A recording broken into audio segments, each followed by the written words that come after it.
마음이 중요하다고 하는 거예요. 마음이 중요한 건 여러분 잘 아실 거예요. 마음이 모아지면 좋지만 마음이 풀어진다, 흐트러진다, 마음이 분산된다, 이거는 굉장히 안 좋은 거예요. 그러니까 여러분, 예수 그리스도 안에서 우리 성령님과 더불어 마음이 이렇게 성령과 더불어 하나가 돼서 여러분 늘 감사하고 기쁘고 즐겁고 행복하시기를 축원합니다. 성경은 무릇 지킬 만한 것보다 내 마음을 지키라. 생명이 근원이 이에서 난다 그랬거든요. 그러니까 우리 마음을 지키는 것이 얼마나 소중한지 몰라요. 여러분, 마음이 다른 데가 있을 때 사고가 날 때가 많아요. 여러분, 운전할 때 스마트폰 가지고 이렇게 보다가 꽝 하는 경우도 있고요. 여러분, 사고 나면은 마음을 빨리 모으고 추스리고 그러면은 제2차 사고가 안 나요.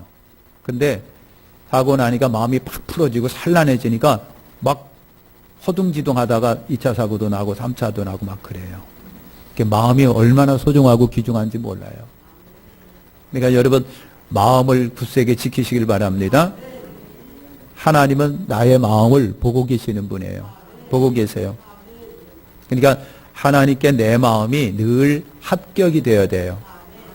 불합격이면 안 됩니다. 합격이 되시기를 축원합니다. 자, 사람의 마음에 대하여 하나님은 어떤 관점을 갖고 계실까? 예? 내 마음은 하나님 앞에 어떤 위치일까? 성경에 관하여 성경이 우리에게 주시는 말씀을 몇 가지 보면은 중요하다고 하는 것을 우리가 알 수가 있습니다. 잠언 24장 12절에 보니까 하나님은 우리의 마음을 저울질하시고 통찰하신다 그랬어요. 저울질하신대요. 저울질한다는 말은 여러분 조금 다른 말로 말하면은 비교하신다라고 하는 말이에요. 비교하시는 거예요. 다시 저울질한다고 하는 것은요, 그 마음의 생각을 어떠한가 하나님이 헤아려 보신다는 얘기예요. 헤아려 보신다. 그러니까 진심인지 거짓인지 우의선인지 참인지 발음인지 이중성인지를 하나님이 저울질하신다는 얘기예요. 통찰이라고 하는 것은요, 살펴서 밝혀내는 것을 통찰이라고 합니다. 하나님은요, 그렇게 우리 마음을 저울질하고 계시고 통찰하고 계시다는 얘기예요. 그러니까 사람한테 마음이 합격을 받는 것도 중요하지만 우리가 하나님 앞에 내 마음이 합격받는 게 더 중요합니다.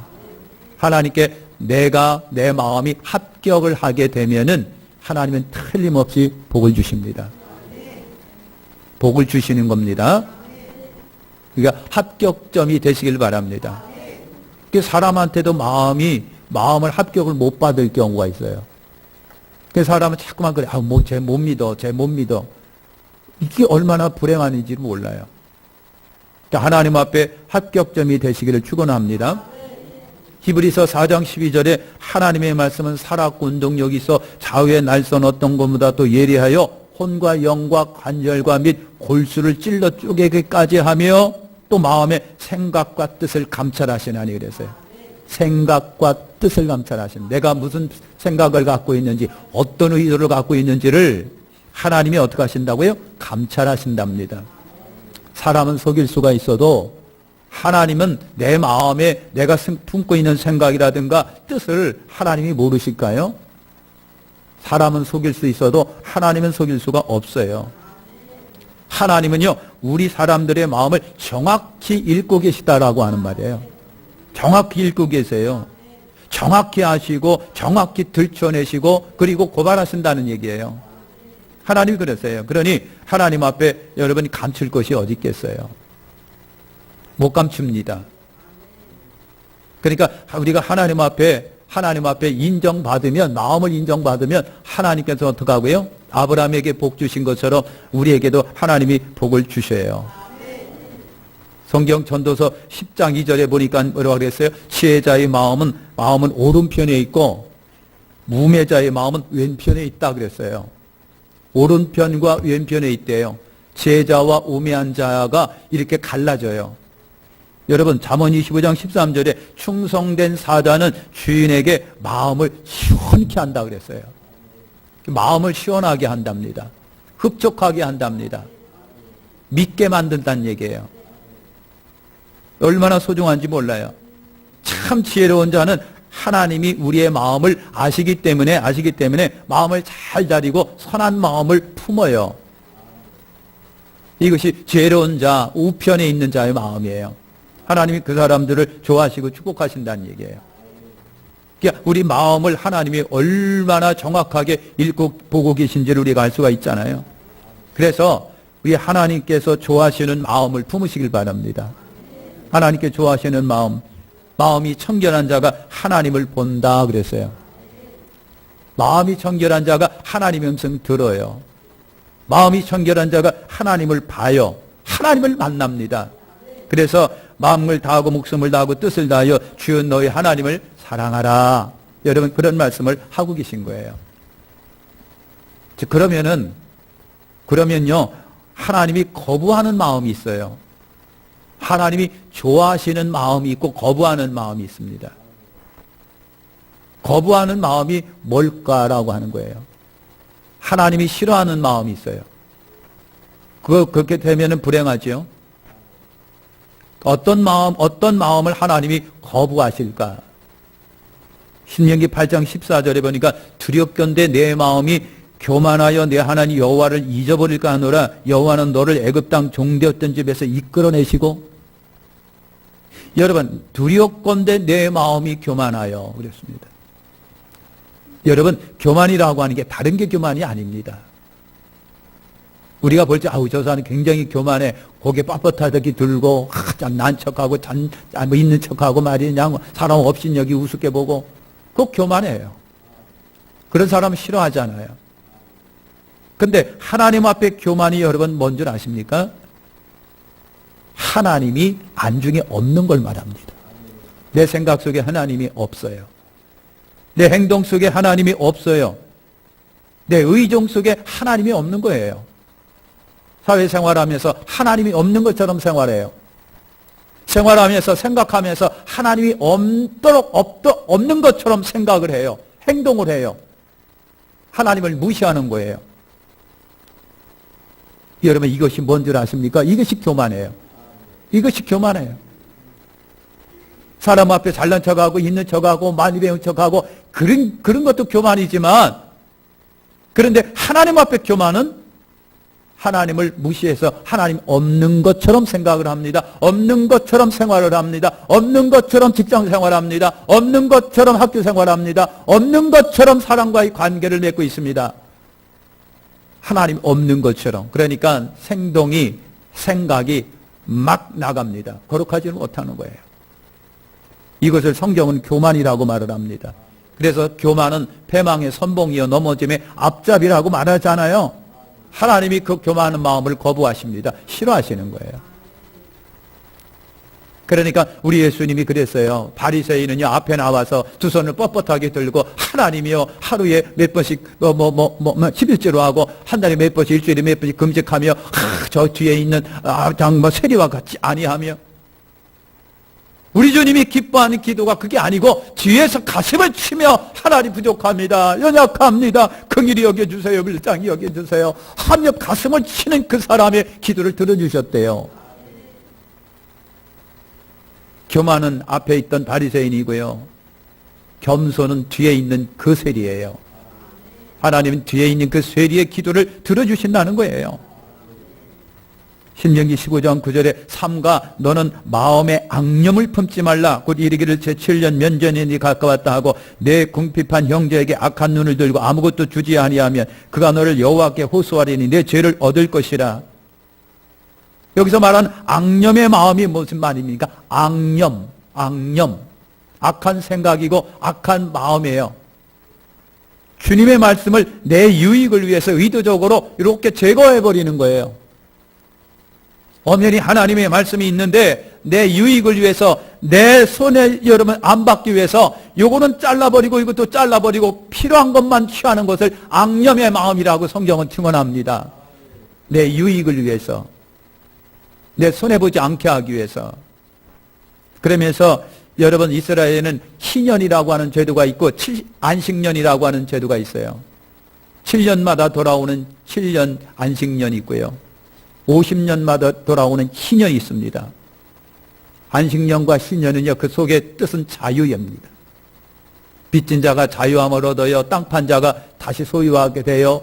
포로로 잡혀가고 여러분 종으로 팔려간 자가 다시 가정으로 돌아와요. 흩어졌던 자가 모아져요. 없던 자가 다시 옛날 걸 회복해요. 이게 희년이에요. 이게 안식년이라고 하는 거예요.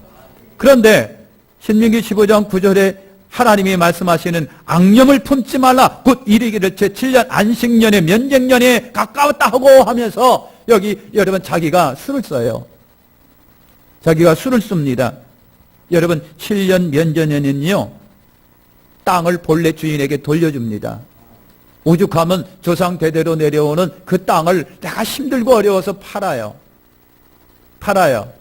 그러면 그 토지는요 세월이 흘러서 7년이 되면 다시 내게로 돌아와요. 기쁘잖아요. 안 기뻐해요? 희년이 그렇고 7년이 그렇다는 얘기예요.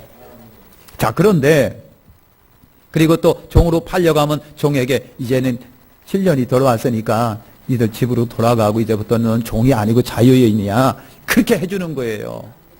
자, 그런데 문제가 있어요. 그런데 가난한 사람이 없는 사람이 조그만 땅덩어리 그거 조상으로부터 물려받은 건데 오죽하면 그걸 팔겠느냐고요. 오죽하면 그걸 저당 잡혀서 돈을 꾸겠느냐고요. 그러나 돈 있는 부자는요 가만히 생각을 해봐요. 아니 내년이면 7년인데 그럼 저거 저당 잡히거나 팔고면 내년에 돌려줘야 되는데 내가 그 손해보는 미친 짓을 내가 왜 해? 라고 해가지고요 구워주지도 않고 저당 잡혀주지도 않고 그냥 내버려 두는 거예요. 손해볼 짓 안 하겠다는 얘기예요. 손해볼 짓을 내가 왜 해? 그러니까 가난한 한중이 없는 거예요. 네가 죽든 살든 내 할 바 아니다. 나는 네 땅이라든가 저당 못 받아주고 돈 못 꿔줘. 내년이면 또 돌려줄 건데 내가 그런 미친 짓을 왜 해? 이게 앙념이랍니다. 이게 앙념이에요. 여러분 어려움이 처한 이웃을 전혀 생각하지 않는 이기적인 마음이에요. 나를만 생각하는 마음이에요. 내 이익을 생각하는 마음이에요. 다른 사람 생각 안 해요. 다다닥 계산해 보니까 이거 별 소용이 없어요. 그러니까 네가 죽든 살든 상관없다는 얘기예요. 하나님의 말씀에 법이 있음에도 불구하고 나의 이익을 위하여 이게 성경은 앙념이라고 말합니다. 앙념의 마음을 하나님이 싫어하시는 게. 그러니까 하나님이 그러실 거예요. 아 진짜 너 똑똑한 척 되게 하는구나. 그럼 네 안에 나는 없는데 이렇게 똑똑한 척 한다면 네 생각 속에 네 의지 속에 내 삶 속에 너는 분명히 내가 없잖아. 사랑하는 성도 이게 앙념이에요. 예레미야 17장 9절에 보면 만물보다 거짓되고 힘이 부패한 것이 마음이라 누가 이 일을 알리오마는 그랬어요. 여러분 만물보다 거짓되고 힘이 부패한 게 뭐다? 타락한 마음이래요. 타락한 마음이 그렇게 하나님은요 거짓되고 힘이 부패한 마음을 어떻게 한다? 거부하신다. 거룩하신 하나님께서 싫어하신다는 거예요. 성령이 오고 싶어도 그 마음속에는 성령이 임하지를 않아요.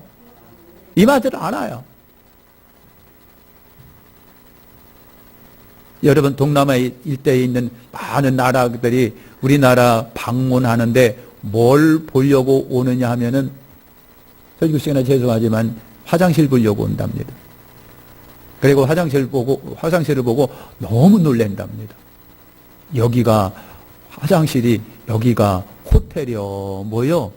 그런다는 거예요. 들어가자마자 음악도 싹 들리고 들어가자마자 냄새가 꾸리꾸리한 냄새가 아니라 향내가 싹 나고 에? 이게 화장실이요 뭐요? 화장실이니까 뭐요? 그렇게 예쁘게 갖고 논다는 거예요. 오래전에 인도에 여행 갔던 사람이 깜짝 놀랐던 게 뭐냐면은 이것도 설교 시간에 죄송한데 인도는 전 국토가 죄송하지만 화장실이래요. 이런이 어떻게 가겠느냐고. 사랑하는 성도 여러분, 아무리 가꿔도 화장실은 화장실이에요. 오늘 타락한 마음을 말하고 있습니다. 마태복음 15장 19절에 사람의 마음에서 나오는 것은 뭐라고 그랬습니까? 악한 생각과 살인과 간음과 음란과 도적질과 거짓 증거와 회방일이 그랬어요. 그러니까 사람의 타락한 심성이 그렇게 추하다는 얘기죠. 이런 것처럼 추한 게 어디 있겠어요? 외모습은 포장되어 있는데 속에서는요, 이 추한 것들이 나온대요. 그러니까 사람마다 여러분 강약의 차이는 있어도 다소의 차이는 있어도 이런 것들이 여러분 잠재되어 있고 숨어 있고 많이 나온 사람도 있고 늦게 나오는 사람도 있는 거예요. 이게 사람의 마음이라는 거예요.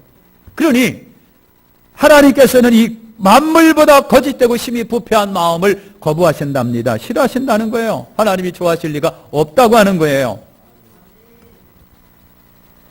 에스겔 11장 19절에 내가 그들에게 일치한 마음을 주고 그 속에 새신을 주며 그 몸에서 굳은 마음을 취하여 부드러운 마음을 주었어 그랬습니다. 굳은 마음이라고 하는 것이 있습니다. 굳은 마음. 예수님이 여러분 씨 뿌리는 비유에서 첫 번째 땅이 뭐라고 했어요? 길가 밭, 굳어있는 마음. 아무리 씨를 뿌려도 거기는요 씨가 들어갈 틈이 없어요. 뿌리를 뻗을 틈이 없어요. 뻗기도 전에 해말로 비틀어 죽거나 아니면 새가 주워 먹어버린대요. 이게 굳은 마음이에요. 굳은 마음이라고 하는 것을 다른 말로 말하면요 깨닫지 못하는 마음이에요. 사랑하는 성도 여러분, 하늘에서 소낙비가 쏟아지고 비가 쏟아지면 장독을 열어놓으면 여러분 이 물이 찰랑찰랑 많이 고여요. 그런데 뚜껑 탁 닫아버리면 한 방울도 안 들어간다는 거 아십니까? 굳은 마음이란 바로 그거예요. 뭔가가 덮여져 있어가지고 하나님과 나 사이에 뭔가가 가로막혀 있었어요. 은혜가 한 방울도 들어가지 않고 깨달음이 없는 거예요. 이건요 마귀가 주워 먹어버리고 말아요. 굳은 마음이라고 하는 것은요 감사하지 않는 마음, 감사하지 않는 마음, 순종하지 않는 마음, 기뻐하지 않는 마음, 섬기지 않는 마음, 사랑의 마음이 아닌 걸 말하는 거예요. 이것이 굳은 마음이에요. 굳은 마음. 하나님이 그 굳은 마음을 좋아하십니까? 아닙니다. 하나님은요 옥토처럼 부들부들한 마음을 좋아하십니다. 기경되어서 언제든지 씨가 떨어지게 되면 여러분 잠겨서 열매가 맺어지는 그 마음을 하나님이 귀하게 좋으시는 거예요. 여러분도 그런 마음을 좋아하시잖아요. 여러분들도 사람도 그 마음을 좋아하는데 사람을 상대해보니까 마음이 딱딱하게 굳어 있어요. 아우 피 한 방울도 안 나와. 찔러도 피 한 방울 안 나와. 야속할 정도로 피 한 방울 안 나와. 인정머리 더럽게 없고 그냥 쌍통머리도 없고 그냥 막 정냄이 똑 떨어질 정도 하나도 없고 그걸 누가 좋아했느냐고요. 아니 사람도 그런 거를 안 좋아하는데 하나님은 좋아하시겠느냐고요. 굳은 마음이라는 것은 여러분 그걸 말하는 겁니다. 순종할 줄 모르고 고개 숙일 줄 모르고 감사할 줄 모르고 나를 돌아봐서 나를 돌아보고 나를 좀 회개 좀 해야 되고 반성도 해야 되고 그리고 내 가슴을 좀 쳐봐야 되는데 아무런 바꿈도 변화도 없는 그 마음, 그걸 굳은 마음이라고 해요. 근데 그 굳은 마음에 새 신을 부어주신다고 합니다. 그러니까 굳은 마음은요 어쩔 도리가 없어요. 하나님의 성령이 불 같은 성령이 그를 태우지 않거나 녹이지 않으면 안 되는 거예요. 하나님은 그 마음을 좋아하십니다. 그래서 새 신을 부어주신다고 했는데 그 성령 충만한 마음, 그것이 굳은 마음의 반대예요. 호세아 10장 2절에 보니까 저희가 두 마음을 품었으니 이제 죄를 받을 것이라. 두 마음이랍니다. 하나님이 그 재단을 쳐서 깨치시며 그 주상을 헐르시리라. 야고보서 4장 8절에도 보니까 하나님이 가까이 하라. 하나님을 가까이 그래야만 너희를 가까이 하시리라. 죄인들아 손을 깨끗이 하라. 두 마음을 품은 자들아 마음을 성결케 하라. 두 마음이래요. 두 마음. 이 두 마음은요 하나님이 믿을 수 없는 마음을 말합니다. 믿을 수 없는 마음이에요. 두 마음이란 이중적 마음을 말하는 겁니다. 두 마음을 품은 자를 하나님이 싫어해요. 가장 하나님이 싫어하는 마음이 그래서 우상 숭배하는 마음이에요. 구약에는 우상은요 뻔했습니다. 다른 신 섬기는 거예요. 다른 신한테 절하는 거예요. 그러나 신약에 와서는 뻔하잖아요. 우상이 뭐예요?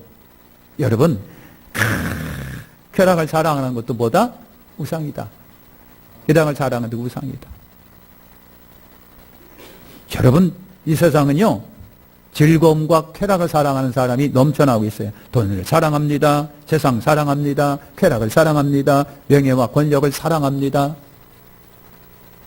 이런, 요즘에는 마약 중독, 무슨 중독이 굉장히 많아요. 사랑하는 성도 여러분, 두 마음을 품은 거 하나님이 싫어합니다. 일관적으로 하나님께 한 마음을 가지고 하나님 한 분만을 사랑하고 섬기는 그걸 좋아하시는데, 그래서 여러분, 예수님께서 그랬어요. 부자 청년에게, 예? 가난 재산을 나누고 날 따르라 그랬더니 못 따르겠다는 거예요. 그냥 갔어요. 그러면서 주님이 비유로 하신 것이 충격적인 거예요. 부자가 천국 들어가는 것이 낙타가 반이렇게 들어가는 것, 빠져나온 것보다 더 어렵대요. 그러니까 눈이 강조하지만 물질이라고 하는 것이 얼마나 나를 사로잡는 강력한 파워가 있는지를 우리가 알 수가 있습니다. 그래서 여러분, 돈 사랑이 우상숭배예요. 물질 사랑이 또 여기 그거예요. 그래서 물질을 생각 좀 잘하고 제가 말할게요. 물질을 아낌없이 주님께 드리는 것이 그것이 죄송하지만 오해하지 마세요. 하나님 사랑하는 법이에요. 인정을 안 하시는 것 같은데 오늘은 참 많이들 안 나오셨어요. 그냥 그런 것 같아요. 내가 가장 소중한 거, 내가 가장 귀한 게 뭐겠어요? 그거를 아낌없이 주님께 딱 내어드리는 거. 그게, 그러니까 주님이요, 돈을 주님이 좋아하시는 것이 아니라 그 마음을 보시는, 아브라함이 하나님께 인정받은 것이 여러분 그거예요. 100세 난 아들. 아니, 아들이지, 아들. 손자. 할아버지 할머니한테 손자는요, 껌뻑 죽는 존재들이에요. 얼마나 귀엽고 귀한지. 그래서 할아버지들은 안 보면 보고 싶고 보면 빨리 집에 가라니. 그런 존재가 손자, 손녀예요. 안 보면 보고 싶어서 오면은, 아유, 네 엄마한테 가. 이게 눈에 삼삼한 존재들이 그런 존재인데, 아브라함이 그 존재를 갖다가 아버지께 드리는 거예요. 핏과 피로 드리는 거지. 번제물로 드리니 하나님이 그냥 깜짝 놀래가지고, 알았어. 이제부터는 아브라함아, 내가 너를 100% 믿어줄게. 그럴 거예요. 그래, 하나님은요, 어떤 케이스가 있습니다. 나를 테스트해보는 어떤 케이스에 내가 합격하면 그때부터 하나님은 나에게 복 주시게 돼 있습니다. 그것이 쉽지는 않은데, 여러분 그런 거예요. 그 중에 하나가 바로 물질과 같은 거예요. 그러니까 아낌없이 주님께 물질을 드립니다. 여러분, 그 과부가 헌금 시간에 2랩돈을 넣었대요. 다른 사람이 이따만큼 막 넣었는데, 그래 예수님께서 보시고서 누가 가장 많이 넣었을까? 우리는 액수로 따지잖아요. 액수로 따지는데 주님은 뭘로 따지는 겁니까? 마음으로 따집니다. 부자는요, 있는 넣었어요. 그러니까 있어도 되고 없어도 되는 것들이에요. 솔직히 말해서 부자한테는. 그러나 이 과부한테는 뭐예요? 없으면 일주일이건 한 달이건 생활 못하는 그 액수를 주님 앞에 드렸대요. 그 작은 액수인데 과부에게는 그런 거예요. 그래서 주님이 그걸 보신 거예요. 하나님이 뭘 보시느냐 하면 돈을 보는 것이 아니라 우리 마음을 보시는 거예요. 마음이 하나님 앞에 합격점이에요. 마음이. 그래서 여러분, 우리 마음을 하나님께 합격점으로 드려보시길 바랍니다. 민수기 32장 7절과 9절에 보니까요, 너희가 어째 이스라엘 자손으로 낙심케 하여서 그랬어요. 12명이 정탐꾼이 보고를 했는데 2명 때문에 이스라엘이 전부 다 낙심에 빠진 겁니다. 낙심에 마음이 어떡하고요? 찢어져요. 분열돼요. 떨어져 있어요. 그냥 여러분 주체를 못해요. 낙심이 되니까요, 손에 일이 하나도 안 잡혀요. 이게 낙심 염려가 그렇게 사람한테 무서운 거예요. 두려움인 거예요. 그래서 하나님이요, 너희가 어찌하여 이스라엘 백성을 낙심케 하여 그랬습니다. 그런데 낙심했다는 얘기는 여러분 뭘까요? 하나님의 백성이 낙심했다는 얘기는 뭐예요? 불신했다는 마음에 하나님을 못 믿었다는 얘기예요. 낙심하는 자는 불신하는 사람이에요. 그래 하나님이 낙심하는 사람을 좋아하시겠느냐고요. 불신하고 있는데, 믿지 못하고 있는데 두려움이 생겨서 여러분 불안해 갖고 낙심하는 거예요. 그때는 하나님의 말씀도 안 들어와요. 그러니 낙심하는 거예요. 낙심의 마음은 불신의 마음과 같은 거예요. 그래 하나님이 그걸 거부하십니다. 하나님을 믿으면 왜 낙심합니까? 하나님이 함께 하시는데 왜 두려웠고 불안해 하느냐고 하는 거예요. 하나님이 계신데 기도하면 되는데 왜 불안하고 두려워하느냐고 하는 거예요. 하나님이 계신데 믿음으로 기도하면 하나님이 역사하시는데, 염려하고 불안한다는 것은 원천적으로 불신하고 있다는 얘기죠. 그래서 낙심은 믿지 못해서 생기는 마음이기 때문에 하나님이 싫어하신답니다. 거절하고 거부하는 마음이에요.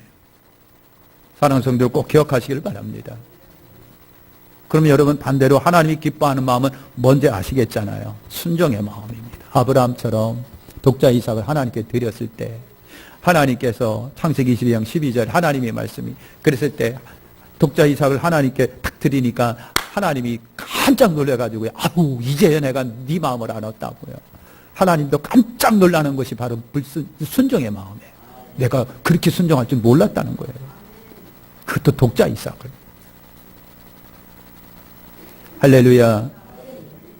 시편 24편 4절에 보니까 여러분 뭐예요? 마음이 청결하며 그랬습니다. 마음이 청결하냐고 하는 거예요. 순수하다는 얘기예요. 깨끗하다는 얘기예요. 그 속에 이중성 교활함과 간사함이 없는 거예요. 그냥 예쁘고 순수한 거예요. 굳이 그때도 주님이 그러시면 그런 줄 알고 그렇게 나가는 거 깨끗한 거예요. 이게 좋은 거예요. 이게 좋다는 얘기죠. 하나님이 그걸 순수한 마음을 좋아하시는 겁니다. 에스겔 36장 26절에 새 영을 너에게 쓰고 두고 새 마음을 너에게 주되 너희 육신에 굳은 마음을 취하고 부드러운 마음을 줄 것이며 그랬어요. 그러니까 굳은 마음은 하나님의 새 신이 임하면서 부드러운 마음이 되는데 그 온유한 마음, 부드러운 마음 여러분 이걸 주님이 좋아하신답니다. 온유하고 부드러운 마음, 순종하는 마음. 아멘. 출애굽기 25장 2절에 뭐라고 그랬어요? 이스라엘 자손에게 명하여 내가 예물을 가져오라 하고 무릇 즐거운 마음으로 내는 자에게 내가 드리는 것을 너희는 받을지니라. 즐거운 마음이라고 합니다. 즐거운 마음은 뭐예요? 감사로 자원하는 마음을 말하는 겁니다. 기쁨으로 아무런 보상 없이 그냥 너무 기쁘고 즐거워서 그냥 주께 드리는 거예요. 마리아가 그랬어요. 향유를 주님께 발에 붓고요. 머리털로 씻어드립니다. 아무런 조건도 없습니다. 그냥 고맙고 감사해서 그런 거예요. 이걸 주님이 좋아하신다는 얘기죠. 시편 51편 17절에 보니까 하나님이 구하는 제사는 상한 심령이라 하나님이여 상하고 통회하는 마음을 주께서 멸치지 아니하시리라. 상하고 통회하는 마음은 여러분 뭐예요? 늘 가슴을 치면서 나의 연약함과 부족함을 알아서 주님 도와주세요. 제가 부족해요. 연약해요. 우지에서 그래요. 하나님 바른 마음 주세요. 올바른 마음 주세요. 깨달은 마음 주세요.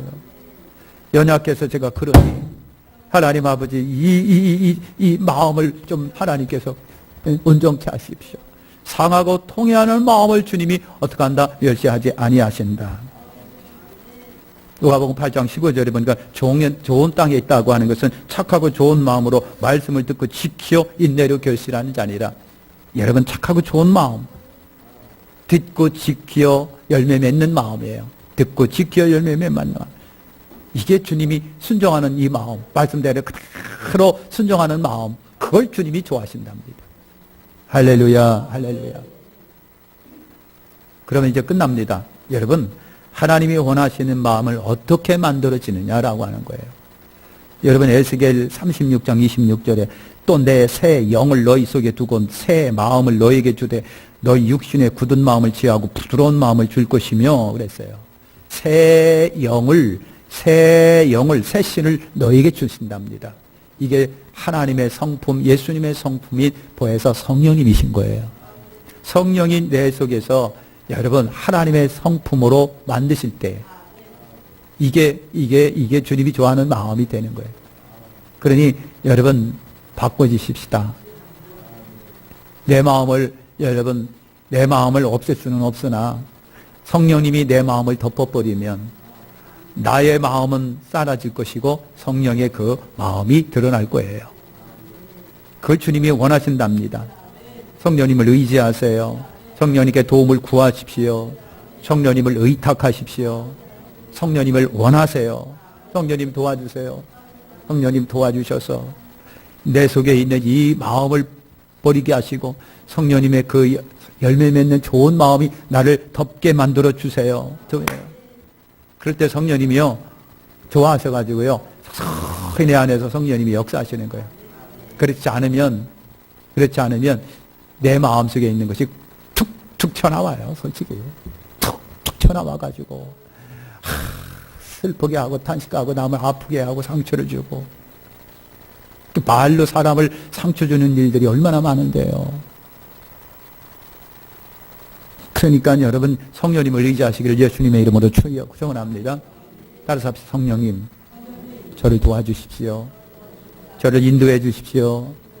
제 마음을 다스려 주십시오. 성령의 마음으로 제 마음을 덮으시옵소서. 할렐루야. 그래야 얼굴에 빛도 나게 돼 있다고요. 나가실 때는 얼굴이 훤해서 나가시길 바랍니다. 네? 후중충충해서 나가지 말고 환하게 네? 그렇게 해서 나가세요. 인사합시다. 좋은 인상 갖자. 성령님이 주시는 거예요. 기도하겠습니다. 하나님